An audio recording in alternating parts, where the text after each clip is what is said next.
You know what I always say is that you'll never be placed in a place where you do not belong. I do not believe in things randomly happening, or I do not believe in just mistakes. My recommendation would be make sure that you don't get the bare minimum. Make sure you maximize, because I got like marks that were higher than what was expected in terms of the minimum requirements, and that's how I knew that it doesn't matter what happens, but I'm getting into occupational therapy. I have to get in. So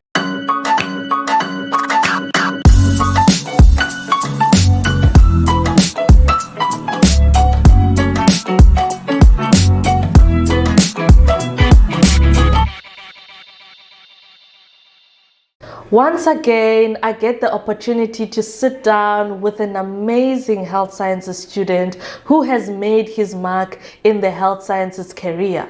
He's a good example that success is not linear, that even if you face trials and tribulations, giving up on your dreams is never an option. I am talking about Lwando, a fourth-year occupational therapy student at University of Cape Town. He's here to give us an insight about the occupational therapy degree, and he's also going to be sharing more about how his journey has been.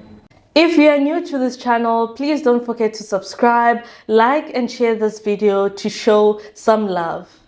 Hello Lwando, how are you doing today? hi, I'm good, thanks. How are you? I am good, thanks. Thank you so much for being a guest on MedChats today.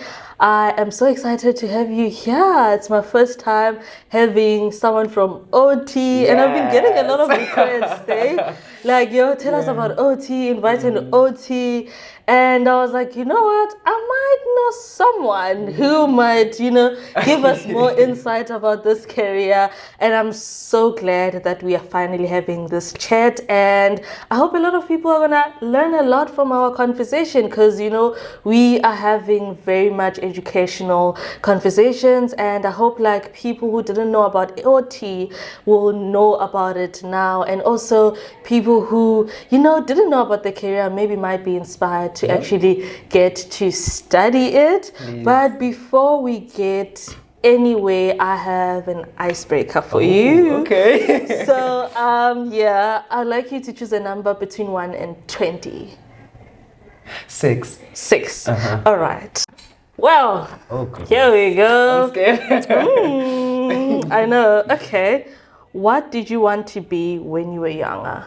Might be easy. Oh goodness, an actor. I wanted to be an actor. Oh my god, you do give that character Oh goodness, thanks. Do you still want to be an actor? I will be an actor, yes. Oh wow. Have you ever done any acting sketches or whatever? Yes, I have. Okay, I used to do a lot of acting in school when I was still young. But now at university, I was part of the cast for an original theatre play called So No Dessert Then by Oratile Ndemande. So I was like the supporting cast member, and I got an award. What? I got an award for Best Supporting Performer, and I also have performed at Rochester House, which is my former residence. It was evolving. It was a concept around GBV. So yeah. Yeah. Wow. That's so amazing, hey? Yes. Now I'm actually curious, how did you end up studying OT?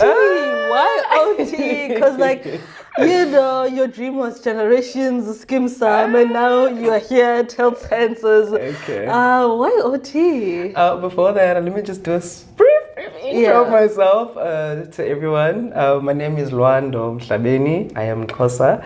I am from the Eastern Cape in a small town called Yugi, in a small township called Ndokozweni location. And I chose occupational therapy because I've always had an interest in what motivates people to do. So I had this character where I would just sit with people and motivate them and all of that. So like I had an interest in the motivation behind human behavior, and then I started looking up different specializations of psychology, and I found occupational therapy, and then I just fell in love. Wow. Yes. So it has also been part of, one of your dreams to actually be an OT. Yeah, when I was in Matric, yes. Because I had a lot of changes, almost being from a black family and them not understanding the entertainment industry. Because I really wanted to be an actor, and I did tell them that I want to be an actor, and they're like, no. So then I think I just drew on the strengths that I have, which is like motivational speaking and, helping people get through things. So I think that's what drove me to occupational therapy, because I only found out about it when I was in Matric, and it became something that I grew more passionate about as years went by. Yeah. Wow. Is it something that you expected? Like, did you find something you expected when you get to university? Because I know, like, researching about a career in high school is different from actually experiencing it. It is. Did you find it, similar?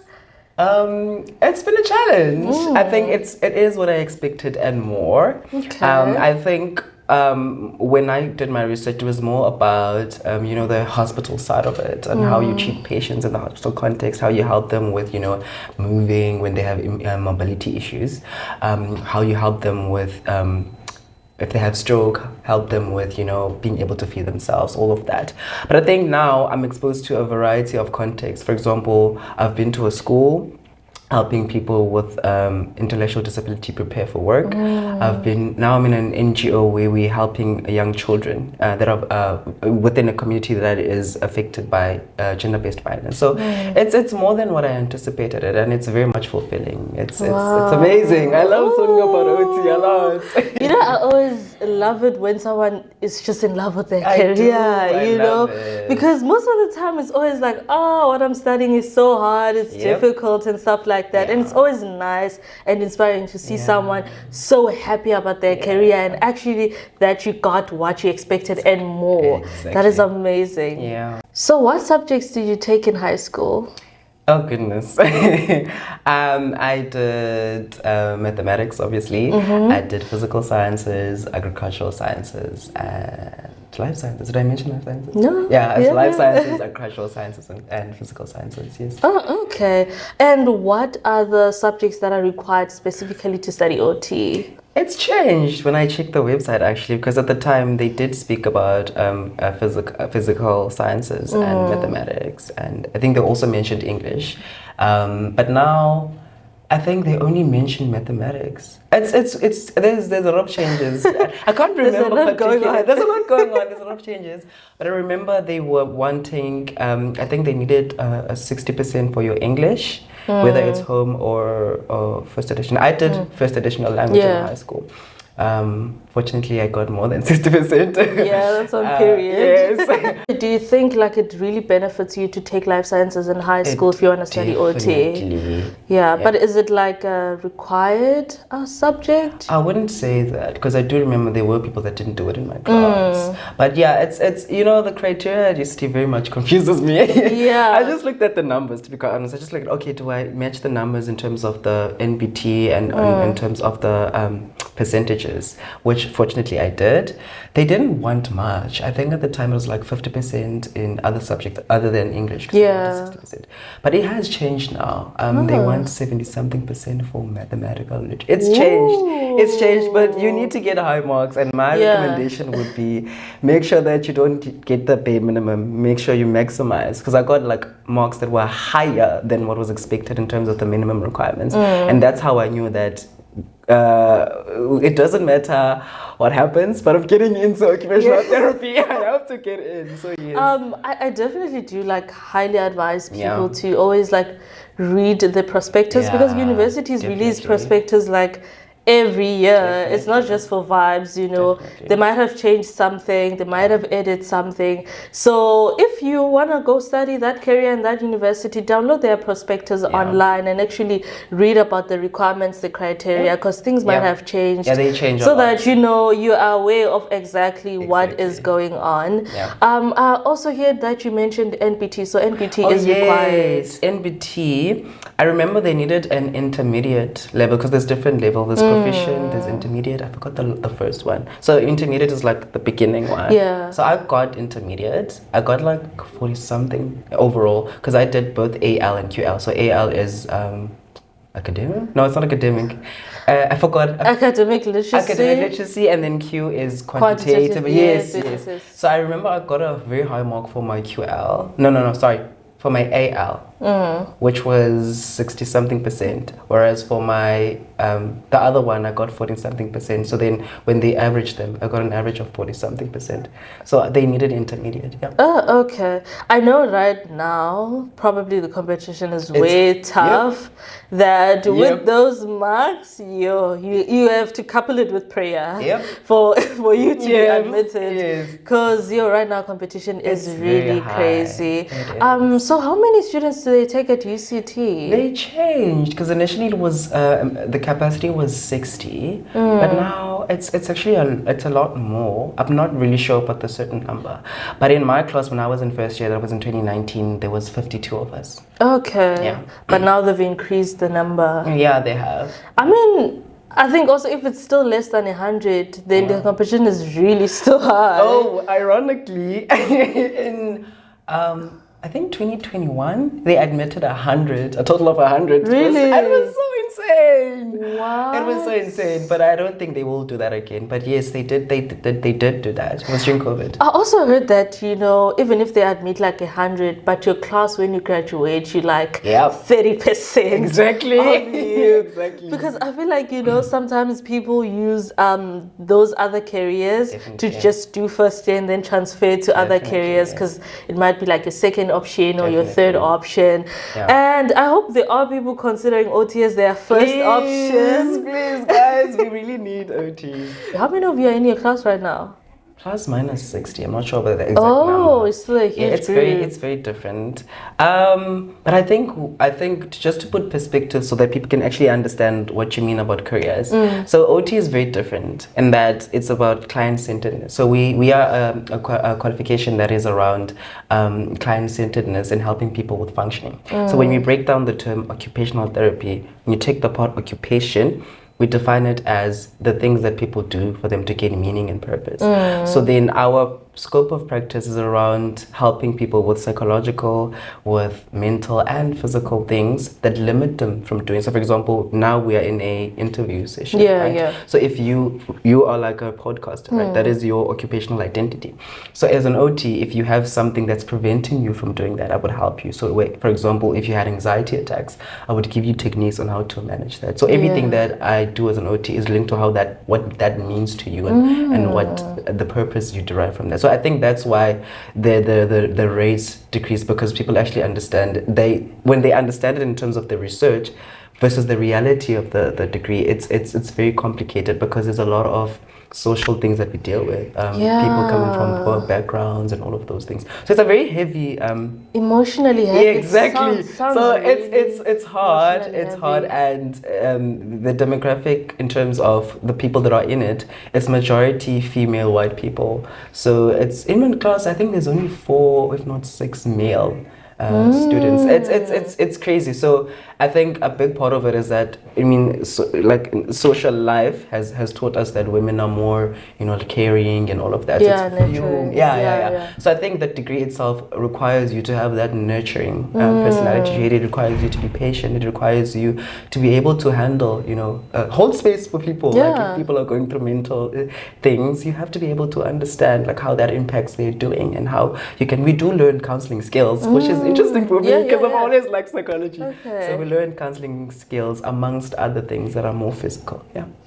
Wow, what you're describing sounds a little bit like social work, but I know you guys also do the physical part of it. It's not just counseling and stuff like that. Do you guys ever, work hand in hand with social workers? We work with a lot of actually health professionals. So I think in the nature of our country, I think OT is not something that is well known. It's a very much scarce skill. And I think that's why a large portion of it is people of the white demographic. But I think we get referrals mostly from doctors. So we work with doctors, we work with physiotherapists, we work with audiologists, we work with speech therapists. So it depends on where you are placed in terms of the hospital that you work with. But even beyond that, certain organizations actually know what OT is. So they actually would hire an OT because they see there is a need. Because we're not just about treating you to be well in terms of your physical state, but it's about understanding how for example, your spiritual health is affected by something that has happened within your community and all of that. So like, yes, we can work with a social worker. They can be doing more than the counseling, and we could focus on how whatever it is that you're struggling with affects your doing and the meaning that you derive. So it's it's heavy. Yeah, it's heavy. it sounds really deep. It is very heavy, Shay. All right, so let's talk about your Matric results. Okay. I know, I mean, people would want to know, like, how much are we looking at if we're saying competition is high? It is high. What am I supposed to aim for? And, you know, a lot of people are always curious, what did you get? So that, you know, they can use that as reference to see whether, you know, they're going to make it or not. You know, people always have that kind of anxiety, you know. So, would you mind sharing with us? I don't mind. What did you get for your Matric finals? I don't mind. First of all, I should indicate that I'm at the University of Cape Town. Yes. And it's very, very hard to get in, because you can get great results but still struggle, because there's a lot of factors they consider. They look at your social demographic and all of that. So I got 6 distinctions. My highest was life orientation. I got thanks. I got 90% in life orientation. Wow. I got 81 in physical sciences. I'm not sure about the other ones, but it was all 80 something percent. So everything was 80 something percent, and with the exception of mathematics, I got 76% for that. Okay, those are really good results. Thank you. That's how I knew I'm getting in. I need to go in. Yeah, and I know probably now they want distinctions also. Like, it's quite hectic, when it comes to the competition. Okay, so let's talk a little bit more about what exactly you study, because you did mention that in first year you do a little bit of chemistry, and a little bit of physics. Definitely. So I just want to know, what else do you actually study in OT? In first year, there is this course called becoming at UCT. At UCT, I don't know other institutions, but UCT there's a course called being a professional, which is also like all the disciplines are included in that. So it's basically teaching you about professionalism, and the nature of the principles of being a professional, and the social dilemmas that you get to meet when you are a professional. And then there's becoming a health professional, which is secondary to being a professional. And then I did anatomy and physiology. That's where you learn about the muscles and all of that, and then you also learn about like the nerves and how they function and all of that. And then there's a course, so we refer to the other ones as service courses, and then there's the actual OT course, so we actually learn about the philosophy of occupational therapy. We learn about its origin. We learn about what are the key principles. We learn about client-centeredness, because our practice is around client-centeredness. We learn about meaning. Meaning is a very complex thing, and when you say meaning, you would think I'm saying, oh, how do you define what you're doing? But no, with us in occupational therapy, it's about how are you motivated to engage? So for example, if we're looking at you as a podcaster, the meaning you derive from it is what motivation it gives you, what sort of purpose it gives you, how satisfied are you about yourself when you are engaging in this. So that's what we learn about. And then in second year, again, we had anatomy and physiology, and then we also had clinical sciences, where we were learning about different types of clinical problems and symptoms like depression, stroke, a lot of things. Basically seeing how those things would affect a person's body. For us, that meant understanding how that would translate into their functioning. So how, if you have a stroke, for example, that will translate in how that will limit your function.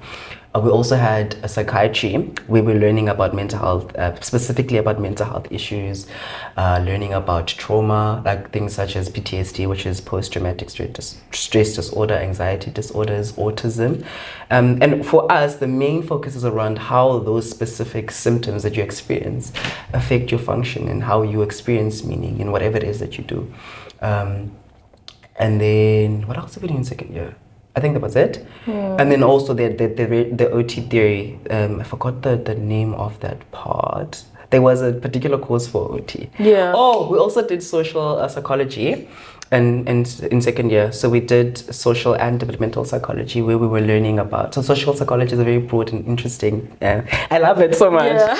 Because I can tell. I love it. It talks about the social, how we are socialized, how we are seen in different spaces, how we're represented. So for example, if you're talking about land, how is land represented within a black community versus a white community? All of those things. We learn about racism, and those things are very much important because it gives us an understanding of how one's place, their context, affects how they do. So those are the sort of theoretical things we got to learn, and those are things that come up in practice. When you're practicing, you have to understand how you deal with racist, people and all of that, because that's affecting people's day. And then developmental psychology is about understanding how one grows, their mental level of growing, cognitive, emotional, all of those psychosocial aspects. And then in third year, that's when we had so in first and second year we're preclinical. We haven't started with actually practicing on site. And then third year was when we do the practicals. It's called practice learning. We learn about different conceptual models, so how we understand people through the OT modalities that are put out there. So we have things such as MOHO, which is Model of Human Occupation. We have EHP, which is Ecology of Human Performance. We have MOCA, which is Model of Creative Ability. So it's all of those things that it's OT language of us understanding how people do. And we're looking at how that environment, because we understand occupation as it happens because there's a transaction. It's you and the environment that you're in. You're interacting with each other, and it's understanding those things and how that influence how you derive meaning. Can I say your degree sounds so much like psychology? It is. It's so psychology tense. It's very. It sounds less clinical, it sounds less like treating patients and whatsoever compared to the other health sciences degree. It's all about mind and how your mind works. Wow. Yeah. There's also physical aspects to it, which is my least favorite part. I like the mental things, the community things. We learned the hand therapy, so how to actually do a splint. So when someone has a hand injury, how you splint that. We actually did make splints. There was a hand therapist that was helping, an OT who's got a diploma in hand therapy. We got to learn about those things. We got to learn about different physical things that you can do with a person that has stroke, if they have burns, how you actually assess. Because there's different degrees to burns and all of that. So yes, that's why we need to get referrals from doctors and social workers and all of this, because it's very broad. And then fourth year it's an extension of third year. We also do research, by the way, at UCT. Really? Yeah. So in third year you do a research proposal, and then in fourth year we do you are implementing a proposal. So in UCT, when you graduate as an occupational therapist, you graduate with an honors degree, which is nice because you can just branch into masters after that. It's interesting. It's very interesting. It sounds really interesting. It is. Your degree sounds really psychological. Exactly. And I mean, I can imagine, being in a space where you're always helping, you're always giving, you always have to be there for someone. It can sometimes be challenging. It can be, emotionally taxing, and it's not easy. It's not easy. So I want to know, what are the most challenging things you face, or what did you find most challenging going through your degree that now you're almost done? Oh goodness, there's a lot. I think the biggest thing has been anxiety. I've always been a person that's always anxious generally, and last year I think the biggest thing for me that actually was a very big barrier was being told that I actually have generalized anxiety disorder, and I also have depressive disorders. So that was like a very big thing, because there was a lot of relatability to clients that I had already. Yes. So that was one of the challenges. But also we are in a very, Cape Town is not a very nice context for me in particular.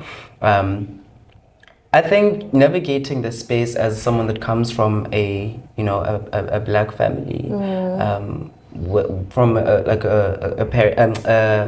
a condition where I was raised by a single parent, and understanding, you know, my background, my disadvantagedness, and, you know, sometimes lacking the motivation to do what I'm meant to do, because I'm like, there's so many social barriers, and also being gay and navigating sexuality. I think that has been one of those challenges. But also seeing the lack of acknowledgement of sexuality within our curriculum, because I think there are a lot of aspects of sexuality that come up during practice, and I think a big part of OT is not actually talking to that context, and I think also balancing friendships, balancing family, containing my feelings, mostly.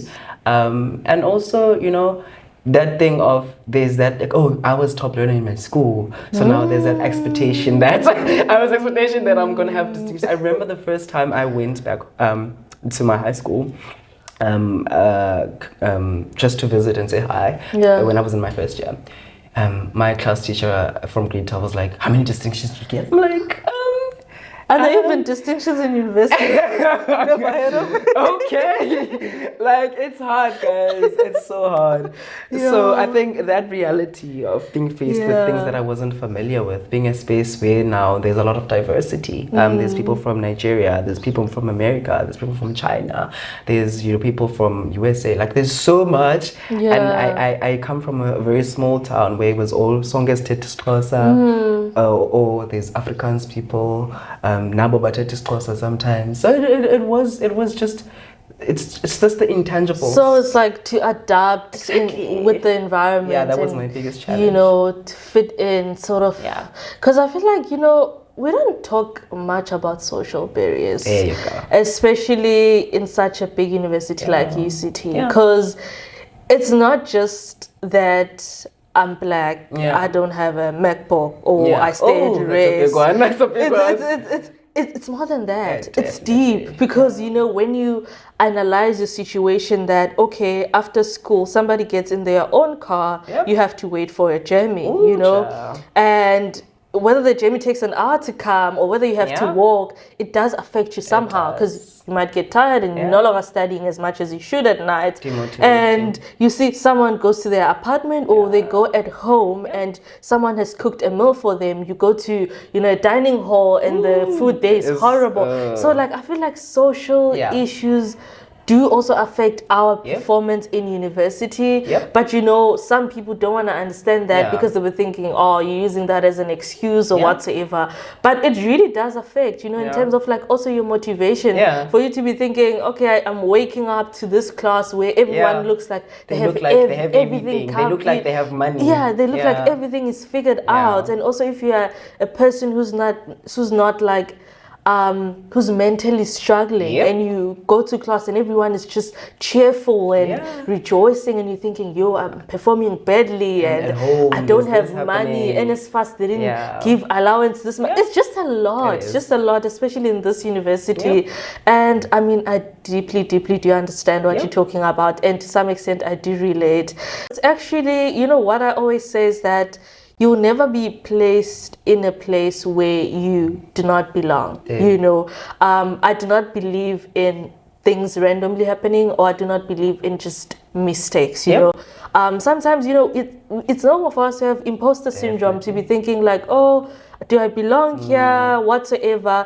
But at the same time, when you sit back, you'll be like, actually, I've earned this spot. You know, someone said and decided, actually, I should be here. I should be part of this class, even though it's hard to adjust. But I am still here, and I'm still needed in this, you know, in this degree or in this career. And I think it is also like our responsibility to kind of like pave a way for some people who look like us, so that they feel represented, so that a black person who comes from where you come from, you know, they are able to say, I can study OT at UCT because Lwando has done it before, you know. And I think it's really great to see a lot of, you know, people coming from socially disadvantaged backgrounds to be taking up space in such a, you know, a facility, in such career in health sciences. So I say big ups to you. Thank you know, actually making it up until this far. So I'm sure it was not easy. So how have you been finding your final year? I mean, hey, you're almost done. I can't wait. Just left with a couple of weeks. How has been this year for you? It's been different in that, okay, I did fourth year last year. I was actually supposed to be working this year, but then I got diagnosed with the mental illnesses and I needed to take a break. So I left in August. So I finished my first semester and I just did 2 weeks of my second semester. So then I came back this year and I was better. I think the biggest problem that I had was, number one, I didn't have funding. I still don't have funding. But just the realization of how, you know, that can be a very big barrier to, you know, yourself being a sane person. So it's been a very complicated journey. I've had to fight a lot. Mostly in people with managerial positions. I wasn't physically fighting, guys. I wasn't physically fighting, but like, you know, speaking my truth and saying that, listen, I'm black, I'm poor, I don't have money, I need food, all those things. So it's been a very challenging situation, but like I said, like I've embraced it, and I allowed it to mold me to be this strong individual that I am, and I've had fun. I've written songs. Wow. I've written, you know, like essays about what I've gone through. So it's been a balance of good memories and also, you know, emotionally taxing memories. And I think that's what made me love OT more, understanding that even the things that I go through personally affect the way that I derive meaning in what I do. So that's how fourth year has been. And now we're at the point where we're having to apply for work, which is what we call community service. Yes. Have you started with your application process? Today I was calling hospitals just to ask if what happens in their occupational therapy departments and all of that. So it's anxiety provoking because I'm realizing that I'm an adult. I'm realizing that I have to make my own decisions. I'm realizing that I need to be my breadwinner. So it's scary. It's crazy. But I think I've embraced it. I've taken it and I've allowed myself to develop. I've allowed myself to go through emotions. And I think that was the advantage of taking leave of absence last year. I was like sitting down and reflecting on what went wrong. And I think what went wrong is that I didn't prioritize my well-being. I prioritize my academics. I prioritize I'm going to get this degree, I'm going to get this degree. But I didn't look at, you know, what's happening with Lwando, how is Lwando socially functioning and all of that. So I think that the journey itself of being a fourth year student, becoming a fourth year student has been hard. Being a fourth year student has been somewhat liberating because now I think I have more insight in terms of what are my strengths, what are my weaknesses, what are the areas I still to grow. I mean, I still go through things, but I've just accepted it and I've allowed it to be, you know, my motivation to always do more and to achieve more. Because one day I'm going to be a billionaire occupational therapist. One day, you're gonna look back at this video and be like, I said it. So when it comes to your ComServe application process, you do get placed, right? So where do you want to work? Home. I want to go back home. I want to be in the Eastern Cape, mainly because I want to be around family, one. And two, I want to make awareness about occupational therapy. And I think having this space, big ups to you, is adding to that. Because now someone from the Eastern Cape is going to see this. And they're going to want to learn more about occupational therapy. They're going to want to, you know, be another Lwando Mhlabeni, which is not something I recommend. They want to draw inspiration from me or something. So I want to go home because I want to give people hope. And I think that's the beauty of doing this degree. You give people hope. You know, you get clients that come to you and be like, you know, there's never been a health professional that's actually seen me for me and not just a diagnosis. And I think that's what makes us different. And I'm particularly using the term client instead of being patient, of using the term patient, because there is a power dynamic that you introduce when you say patient to someone. So I choose to call them client, because even when we define our profession, we ask client-centered, we're not patient-centered. So we come in as humans and we give you hope by helping you do the things that you do. We give you techniques, we give you love. Wow. We've been having such a deep conversation today. No, we're critical thinkers as yeah. OT. We have that ability to allow people to think about themselves, to reflect, and I think that's the biggest skill I've gotten. Reflexivity. Yeah. Phew, the conversation we've been having has been so deep. I really didn't expect. I mean, I knew about OT, but I didn't know the depth of it, and also coupling it with your experience and your journey. I don't know. It's such a. I don't even know how to explain it. Builds character. Yes, it builds character. Yes. I just want you now to give advice to someone who's watching right now, who wants to study OT, or someone who's already an OT student, just started studying. What advice would you give them? I think the biggest thing that I would advise you is embrace your identity, and that is embracing every single part of you. If you're being told that you look ugly, embrace that. If you're being told that you look too fat or whatever, embrace that. Because when you start being authentic to yourself, you actually see the value in yourself and are able to identify the value in other people. Because OT is about seeing the value in another person and in the value in what they do. So my advice, even to the current students right now of OT, is just embrace your identity and allow your experience to grow you. I've always said to first year students, you will enjoy this degree only when you embrace it and you take it as a learning opportunity. You won't know everything. You won't be the best OT in the eyes of another person, but you can be the best OT if you self-identify that. And that goes with embracing who you are, embracing your identity, because with who you are, you come with a lot of experience that actually makes a unique identity for OT. I have a unique OT identity, and I embrace it, and I love it. I'm that OT that will sing with my clients. I'm that OT that will dance with my clients. I'm that OT that will be the cool one, because I'm wanting people to unleash or release their authentic selves and their creative selves. I'm very creative. So that is my biggest advice, to embrace your identity and bring yourself to the space. Yeah. Wow, what an amazing advice. I really love that. And obviously, I feel like I'll take it myself. Please. Because it doesn't only apply to OT students. I mean, anyone in life in general. Yeah. I just have one last request. Yeah. Can you sing for us? Oh, what? Why? You've been saying I'm always singing for people. Okay. You've been saying sing the whole episode. Just throw out with a verse or something. Okay. Thank you. I'll sing a chorus from a song of mine that is still out. It's gonna be, it's still being mastered. It's gonna be out soon. Okay. It's a song I wrote when I was very depressed, and I think the celebration of the fact that I'm still alive is the highlight of the song for me. Yeah. It's called Checkmate. Look out! Look out! You guys should look out for that song. Look out for Lwando.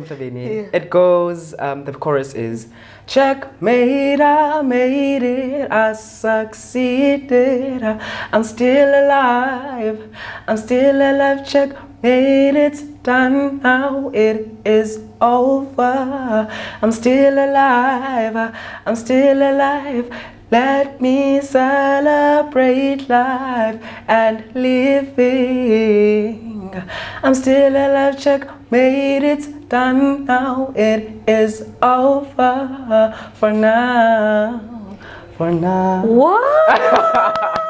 Thank you. Oh, wow, your voice is amazing. Thank you so much. I can now imagine it with the beats and everything. Oh, I'm so wow, excited. it sounds so great. I can't wait for a song to come out, and definitely I'll be the first one to download. You guys should definitely check it out. I really love it already. Thank you. Oh, wow. Thank you so much, Lwando, once again for being a guest on my podcast. You've been such a unique guest, I must say, because other careers are a little bit, we talk about clinical stuff, prescribing drugs and treating diseases, but here we've been having a very deep and insightful conversation, and I am so glad that people got to experience you and experience your journey, and I know that you're gonna go out there and actually be an amazing OT. Because you'll be you'll be treating people from a point of I've experienced, where you are, or I can relate, or I Yeah. know how it feels like.